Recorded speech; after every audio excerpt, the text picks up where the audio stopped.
अस्सलाम नमस्ते सर श्री अकाल। उम्मीद करता हूँ फिट होंगे, बेहतरीन होंगे, अपनी लाइफ अच्छे से एंजॉय कर रहे होंगे। हम चारों की तरह आज एक वीडियो और उसका टाइटल है वीडियो है जी खान साहब की, और वीडियो देखते हैं उसके बाद अपना व्यू देंगे। मेरा नाम राणा मोहम्मद, मेरे साथ हैं नदीम इकबाल, मोहम्मद सलीम खोखर।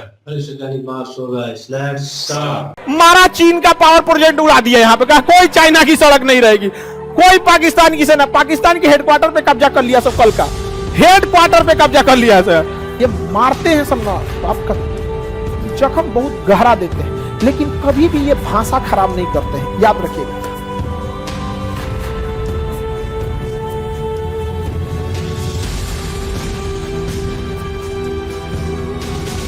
जब तक यूएनओ रहेगा तब तक अस्थायी रहेंगे। अब इसका मेन समझिए क्या है, अस्थायी सदस्यों के पास किसी भी प्रस्ताव को रोकने की एक शक्ति है जिसे कहते हैं वीटो। मतलब यूएनओ अगर कुछ भी कहता है, उसमें से 193 टोटल सदस्य है ना, अगर 192 ने कह दिया कि पाकिस्तान को पीओके खाली करना होगा, लेकिन ये 5 गो अस्थायी सदस्य है ना, इस 5 में से कोई एक को कह दिया कि हम सहमत नहीं हैं, तो प्रस्ताव खत्म। यानी यूएनओ में 193 की वैल्यू नहीं है, इन 5 की वैल्यू है। किन की वैल्यू है? 5 की, जिसमें अमेरिका आता है। कौन आता है? America, Britain, France, America, Britain, France, रूस, चाइना, अमेरिका, ब्रिटेन, फ्रांस, रूस, चाइना। कितने देश? अमेरिका, ब्रिटेन, फ्रांस, रूस, चाइना, ये 5 देश आते हैं सब। किस में? अस्थायी। यानी यही जो चाहेंगे वही होगा, यही जो चाहेंगे वही होगा। अब आप बताइए, अगर पूरी दुनिया रेडी हो गई कि हमें पीओके भारत को लौटाया जाए, आपको क्या लगता है चाइना रेडी होगा? कभी नहीं होने वाला है। और उसको जाता क्या, बवाल थोड़ी करना, यूएनओ में लगा देना वीटो। अरे पीओके तो बहुत बड़ी चीज हो गई। एक आतंकवादी था पाकिस्तान का, भारत ने कहा कि इसे ग्लोबल टेररिस्ट घोषित कीजिए। जब ग्लोबल टेररिस्ट घोषित हो जाता है ना, तो पूरी दुनिया की पुलिस उसे पकड़ सकती है। Masood Azhar ICH-14 hijack plane किया था यहाँ पे, समझ में आगे कि नहीं आ गया? बहुत पहले था, वो सब पकड़ाया गया था यहाँ पे, समझ में आगे कि नहीं गया? उसका एक बहुत बड़ा आतंकवादी था जिसका प्लान रचा था, उसका नाम था अब्दुल मोमिन। क्या नाम था? अब्दुल मोमिन। एक हम क्लास में पढ़ा रहे थे तो हमने कह दिया कि जहाज को अब्दुल ने हाईजैक किया। हमने पूरा नाम नहीं लिया, अब्दुल मोमिन नहीं लिए, बल्कि केवल क्या बोल दिए? अब्दुल। अब कहा कि खान सर बदनाम कर रहे हैं। अरे भैया, ताज होटल में बम फोड़ने से किसी का नाम नहीं हो सकता। चाहे जिस धर्म का आदमी ऐसा काम करेगा वो बदनाम होगा, नहीं समझे यहाँ पे? अब उसका नाम ही था अब्दुल मोमिन, तो हम उसका नाम कौन सी रखें? राकेश कुमार थोड़े बोलेंगे उसको, क्या बोलेंगे? अब्दुल मोमिन। तो हमने बस उसका आधा नाम लिया था, क्या जी? अब्दुल। जबकि सुप्रीम कोर्ट ने उसको सजा सुधा दिया, पूरा नाम क्या था? अब्दुल मोमिन। तो हल्ला कर दिया, यह हो गया वो होगा। उसको लगा खान सर जवाब देने आएंगे, उसको लगा हम जाकर सफाई देंगे। अरे ऐसा नहीं है, ये तो गलत बात है, क्लास में नहीं बोले हैं।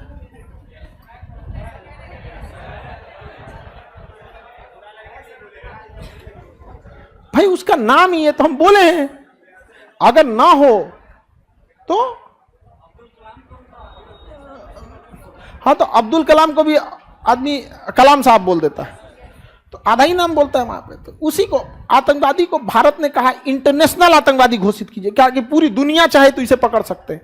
जैसे इंटरनेशनल आतंकवाद घोषित कर देने से ना, पूरी दुनिया के जासूसों को पकड़ना पड़ेगा उसे। और ऐसे अगर इंटरनेशनल नहीं है तो बस इंडिया कहेगा कि तुम्हारे लाहौर में है, तो पाकिस्तान कहेगा लोकेशन बताइए, हम पकड़ के लाते हैं। नहीं समझे? इंटरनेशनल घोषित हो जाएगा तो नहीं बताएंगे लोकेशन, इंटरपोल को बताएंगे, इंटरनेशनल पुलिस पाकिस्तान में आएगी भेष बदल के, नॉर्मल वीजा लेके घूमने फिरने, आराम से ले आके दिखा देगी यहाँ पे। अब पुलिस ने पकड़, चल इसको यहाँ पे। चाइना ने वीटो कर दिया, कहा कि अभी हमको नहीं लगता है कि ये आतंकवादी इंटरनेशनल आतंकवादी के लायक है। क्या लगा दिया? वीटो। कहा कि ये छोटा आतंकवादी है। भारत ने कहा अच्छा। मोदी जी लाल किला पे चढ़े और कहें कि पाकिस्तान में जो हमारे बलूचिस्तान के भाई लोग हैं, उन पर पाकिस्तान जो अत्याचार कर रहा है, उस अत्याचार को बंद कीजिए। भारत उन बलूचिस्तान के भाइयों के साथ है। अब बलूचिस्तान वाला का, अरे बाप रे बाप, मारा चीन का पावर प्रोजेक्ट उड़ा दिया यहाँ पे, कहा कोई चाइना की सड़क नहीं रहेगी, कोई पाकिस्तान की सेना, पाकिस्तान के हेडक्वार्टर पे कब्जा कर लिया सब, कल का हेडक्वार्टर पे कब्जा कर लिया सर। बात करता ही मोदी से टकराएगा ले तुम लोग यार। आपने लाल किला पे भाषण देख लीजिएगा। मतलब उस समझ में नहीं समझ में आएगी, तुम बीटो लगाओगे, तुम कुछ करोगे, ये आदमी को जिस दिन घसकेगा वो कुछ कर देगा।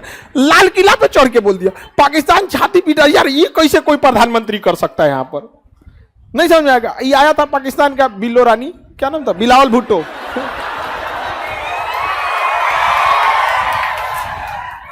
विदेश मंत्री उसका बिलार भुट्टो, अरे बिल्लो रानी बोले यार उसको जयशंकर साहब बोले इधर इधर फोटो खिंचवाओ, चलो तो भाग यहाँ से, चला यहाँ पे बात करने। यहाँ पे तुम्हारा जितना उम्र है उतना दिन से हम राजनीति कर रहे हैं। है कौन सी बिलावल भुट्टो यहाँ पे? हाँ, उसको लगता है जैसे कौन फाली जुलीज मारा है उसको। India is suppressing Pakistan on international issue, ऐसे लगता है बिजली मार दिया, करंट, उसे बोलते रहता, याद करके बोलता है वो। यहाँ पे एक से एक बैल होता है यहाँ पे। तो भारत को बीटो ही नहीं है। कितने देश के पास? 5। कौन कौन?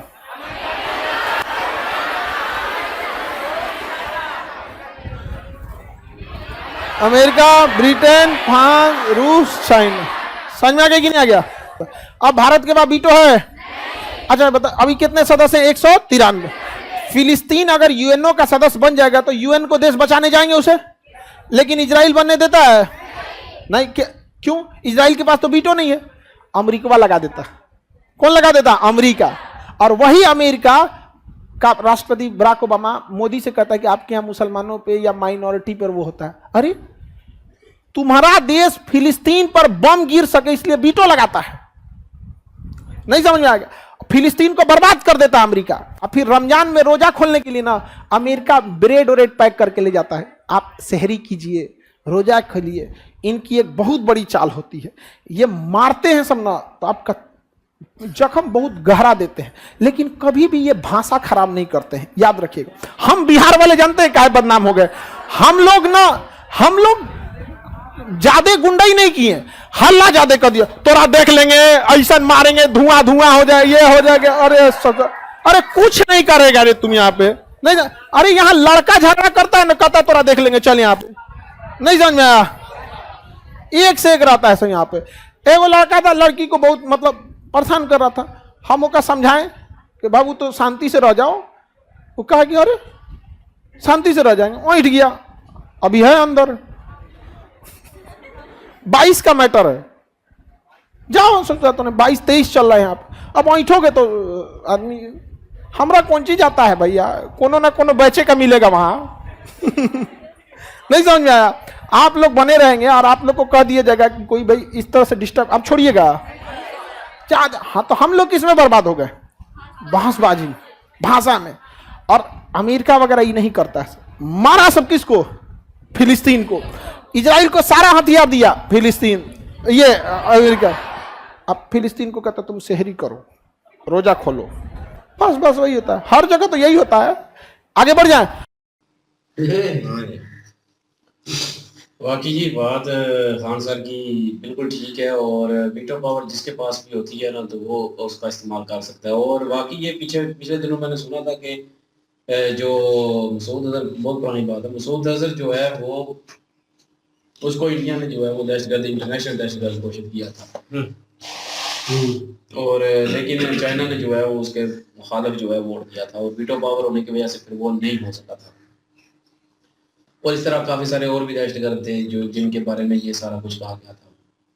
इंडिया मतलब इधर से थोड़ा ये प्रॉब्लम भी आती है। चीन क्यों मसूद अजहर को दहशतगर्द मतलब चीन इंडिया की मुखालफत जो करनी होती है, वो इंडिया की मुखालफत में कुछ भी कहेगा, मुखालफत से और तो कुछ वो तो जाहिर है साथ उसी का देगा जो उसके मुखालिफ हो जाएगा इंडिया के। ये बात उसका दोस्त हो गया, सोच रहा था कि हाँ, ये सोच रहा था कि मसूद अजहर अगर दहशतगर्द साबित हो जाता है तो चीन को क्या मिलेगा। इंडिया, वो खान साहब ने मेंशन किया ना कि चाइना को कोई फायदा नहीं है, बस जस्ट वो अपनी मुखालफत को कायम रखने के लिए।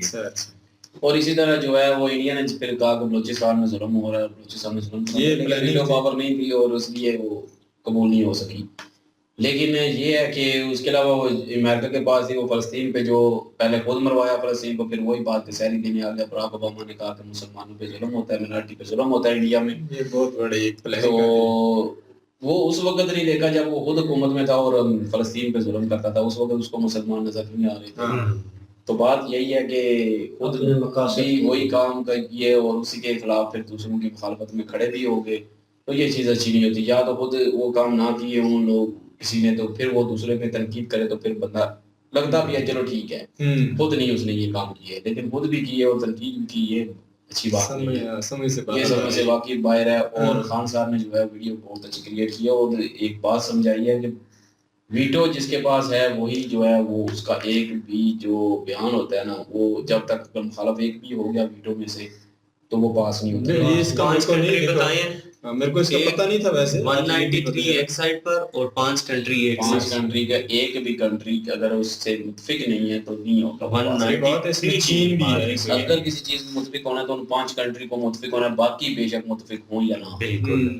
तो ये एक चीज होती है। और बाकी ये है कि इस पे डिटेल वीडियो इन्होंने क्रिएट की है और इंडिया जो है वो क्यों नाराज है इनसे, चाइना पे क्यों भड़कता है, तो इस वजह से भी क्योंकि चाइना भी खिलाफ उनके कदम उठाता है। हाँ, बॉर्डर एरिया पे इंडिया जो हो रहा है तो ये चाइना उन्होंने बताई है। हम्म। और उसके अलावा जो है फलस्तीन की बताई है कि फलस्तीन ने इसराइल को सारा कुछ खुद दिया, हथियार ये भी दिए, है कि फलस्तीन को मारा और फलस्तीनियों को बाद में फिर सहरी करवाने के लिए ये ले जी ब्रेड पैक करके ये सहरी करे। आप Clever country है, तो clever यही बात है कि country है, दोनों double तरफ से minded देख रहा है, है। दोनों तरफ से। इंडिया इन सारी चीजों को बहुत गौर से देखता है, सीखता है। देखो इंडिया फिर ऐसी चैनलों को देखता है, उसी के लिहाज पे उन्होंने फिर वो बलूचिस्तान वाला बयान दिया और यहाँ पे ऐसा काम। बल्कि अमेरिका को अगर कोई कंट्री समझ सके तो वो सबसे क्लोज इंडिया है। ये बात है, समझ भी गया। और इंडिया से अमेरिका को समझ सब भी जानते हैं, टेक्नोलॉजी जितने मुल्क हैं सब भी जानते हैं अमेरिका को कि अमेरिका जो है डबल गेम खेलता है। वही ना, जितनी टेक्नोलॉजी अमेरिका ने भी अपने पास रखी हुई है, खला के बारे में भी है, अभी उस कदम में उस तरफ इंडिया ने कदम रखने शुरू कर दिए। अभी अमेरिका को ये भी दर्द होगा कि ये खला के बारे में बहुत से राज हैं, वो इंडिया भी जान जाएगा। इसीलिए फिर मेरा ख्याल है वो प्लानिंग कर रहा है सारी के, मतलब इंडिया को अपने साथ लगा रहा है, अपने साथ लगा रहा है कि ये राज फाश ना हो जाए, क्योंकि बहुत से राज हैं। मोदी साहब के बयान पे मेरे ख्याल में क्रिटिसाइज हुआ है। वो जो लाल किला में मेरे ख्याल में उन्होंने किया था मुस्लिम बलूचिस्तान के बारे में, मेरे ख्याल में लाल किला पे किया था। तो वहाँ पे उन्होंने मेरे ख्याल में इंटरव्यू दिया था, उस पे पाकिस्तानी मीडिया ने भी ये सवाल उठाया। तो मेरे ख्याल में मैं ज्यादा बातें मानता नहीं हूँ मीडिया की, लेकिन ये सवाल बाकी ज़हन में आता है, बंदे को डबल माइंडेड करता है कि वो मुस्लिम के बारे में क्या कह रहे हैं, वो हमारे पाकिस्तान में है वो मुस्लिम। तो जब पाकिस्तानी बोलते हैं कि इंडियन मुस्लिम जो है उनके साथ जुल्म हो रहा है या कुछ हो रहा है, तो उनको कहा जाता है ये हमारा इंटरनल मामला है, ये हमारे मुस्लिम है, हम जाने, हमारा काम जाने। तो हम भी अक्सर उस चीज की सपोर्ट में बोलते रहे हैं, हमारे दिफा भी नहीं कर पाते। लेकिन अभी मोदी साहब ने वो बयान दिया और उसके ऊपर लोगों ने उसको क्रिटिसाइज करने के बजाय एक्सेप्ट किया उस चीज को। क्यों? इस वजह से क्योंकि वो इक़्तिदार में है, अच्छा काम कर रहे हैं, इस वक्त पावर में है। और नहीं, वो मुखालिफ कंट्री के बारे में कोई भी अगर देगा ना तो वो उसी के साथ देगा। तो और खुसूसी तौर पे किसी वो कहते हैं ना, दुश्मन का दुश्मन दुश्मन, ओ सॉरी दोस्त। किसी कंट्री का जो पर्सनल मैटर है उसमें जब इंटरफेयर होगा तो फिर इस तरह के बयानबाजी तो होती है। ये फिर उनको आगे से पाकिस्तान और इंडिया ऐसे जुड़ा हुआ है ना, जैसे समझ लें कि ये दो उंगलियां जुड़ी हुई हैं। बिल्कुल, कितना लंबा बॉर्डर है हमारा। ये बयानबाजियां चलती रहेंगी दोनों के बीच में। बाकी वही है कि इनको आपस में तलकात अच्छे कर लेने चाहिए, ना कि इंटरनेशनल को हालात ऐसे बनाने चाहिए, क्योंकि ये बॉर्डर इतना लंबा है, इसमें मतलब कंफ्यूजन डालना ऐसी मतलब सही नहीं है। मैं तो यही बोलता हूँ कि टेबल पे आएंगे तो ये सारे मामला हल हो जाएंगे, प्रूफ भी दे सकते हैं कि आपने ये गलत किया, क्योंकि हालात दिन ब दिन बदल रहे हैं, पूरी दुनिया में हालात चेंज हो रहे हैं, लोग जो है ना टेक्नोलॉजी शेयर कर रहे हैं, लोग अपने तरक्की के लिए नए नए, इंडिया भी सोच रहा है, एक और इन मुल्कों को भी चाहिए दोनों। बिल्कुल, एक और चीज, टेररिस्ट जो होता है वो टेररिस्ट होता है, वो कोई छोटा बड़ा नहीं होता।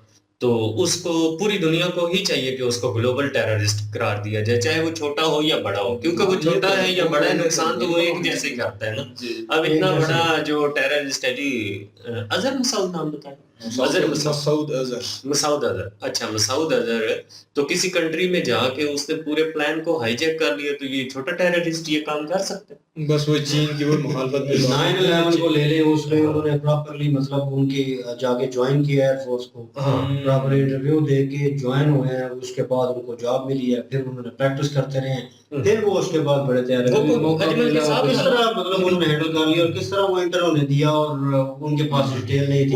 हम कहते हैं कि हमारी फौजें जो है, मतलब अपनी मिसाल ले ले, हमारी एयरफोर्स है, तो वो हर चीज को डिटेक्ट करते हैं, आपके ऊपर नजर होती है बंदा कहाँ से आया है, हिस्ट्री क्या है, प्रॉपरली खाली डॉक्यूमेंट देख के वो यकीन नहीं करते, ठीक है ना। ऑथेंटिक चीजें, ऑथेंटिक प्रूफ लेके आते हैं, ठीक है बंदा ठीक है, एजेंसियां उन्हें बताती हैं कि बंदा ठीक है ये, ठीक है। उसके बाद उस चीज पे नजर रखना वो फिर भी नहीं छोड़ते। लेकिन अमेरिका से यूएस इतनी पावर में था और उससे इतनी बड़ी गलती हो गई कि वो लोग शामिल हो गए किस तरह, ये मिली भगत ही अटैक करने की।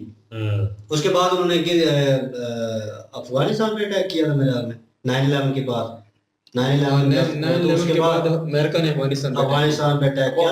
वो एक मौका चाहिए था, एक मूव करनी थी, उस मूव को करने के लिए इतने बंदे मरवा दिए उन्होंने। हाँ, तो फिर समझ तो गए ही होंगे कि पीछे हाथ किस तो ये मतलब कि वो शुरू से इशारा ही काम लेंदा मैं बिल्कुल उस सारे प्लान को मेन डील जो कर रहा था अजमल के साथ था, है ना? अजमल के साथ ये दूसरा केस है, ये मुंबई हमला में हुआ था अजमल, ये उसने उसामा बिन लादेन ने लिया था। 26/11 हैं? मुंबई हमला जो 26/11 वो 26/11 और है, 26/11 में मेरे घर में अजमल के साथ था, और इसमें उसामा बिन लादेन था। 9/11 बड़ा नुकसान किया उसने। वो ताजमहल पे उन्होंने मूवी बनाई है, वो मूवी यकीन माने मैंने देखी है, और एक बार ना गुस्सा शदीद किस्म का आ रहा था, तो दिल कर रहा था यार इनको बंदा पकड़ के ना ठोके, चौक में ला के ठोके यार, बच्चे मार रहे हैं, बूढ़े मार रहे हैं, वो मासूम है, उन्होंने कुछ किया नहीं है, डायरेक्टली जाके आप उन पे हमला कर रहे हैं। कौन सी आपको वो उनका एक्टर जो है नाना पाटेकर जो है उन्होंने एक्ट किया बड़ा था, वो कुरान की आयत पढ़ के सुनाते हैं। उन्होंने कहा तूने पढ़ा भी है कभी इसको तर्जमे के साथ, तुझे समझ होती ना तो तू ये तो वो ये होगी कि एक इंसानियत का कत्ल तमाम इंसानियत का। हाँ मतलब तो उनको पढ़ के सुनाया। फिर उसके बाद सेकंड पार्ट में मेरे हाल में एक मूवी थी, उसमें भी जैसे दूंगा था, तो उसमें जॉन इब्राहिम जो है वो पढ़ के सुना रहे होते हैं। कुछ लोगों को इस चीज पे भी इतराज होता है, मैंने मूवी का क्लिप कहीं देखा तो उस पे नीचे कमेंट्स आए हुए थे कि यार ये हिंदू है, ये कुरान क्यों पढ़ रहा है, इसने कुरान की आयत क्यों पढ़ी, और नीचे अस्तगफिरुल्लाह लिखा हुआ था। तो यार कहाँ सोए, क्या दिमाग आप लोगों का यार, वो आपको हक की चीज पढ़ के सुना रहा है जो आप लोगों को समझ नहीं आ रही, और आपका दीन आपको समझ बेहतर होनी चाहिए उनसे ज्यादा, वो सिर्फ समझाने के लिए चीजें कर रहे थे। और फिल्म जो है वो ठीक है एक्ट की जाती है, लेकिन उसके पीछे कोई ना कोई रीजन होता है, कोई ना कोई जो है वो कह लें कि अच्छी चीज होती है, समझाने की कोशिश, मैसेज होता है किस्म का, उसको पकड़ना चाहिए। बहरहाल हम लोग मौजू से हट गए, लेकिन यह है कि उन्होंने वीडियो अच्छी क्रिएट की है, छोटी सी वीडियो थी, डिटेलिंग वीडियो थी, थोड़े हाइपर भी हो गए पाकिस्तान को लेकर, और वो हो जाते हैं अक्सर, स्टूडेंट को समझाना हो तो थोड़ा बहुत एग्रेशन जो है वो जरूरी होता है। अच्छी वीडियो थी। इनकी ओरिजिनल वीडियो की लिंक और हमारे चैनल की लिंक दोनों डिस्क्रिप्शन में मौजूद होगी, और दोनों में जाएं, विजिट करें, चेक करें, सपोर्ट करें। हमारे वाले पे ज़्यादा थोड़ा फोकस कर लें और रेड वाले बटन को जोर से दबा दें, और दबाने के बाद कमेंट सेक्शन में डन लिख दें यार। Thank you so much. इंशाल्लाह मिलते हैं नेक्स्ट वीडियो में। अपना ख्याल रखिएगा, दुआ में याद रखिएगा। तब तक के लिए अल्लाह हाफिज़।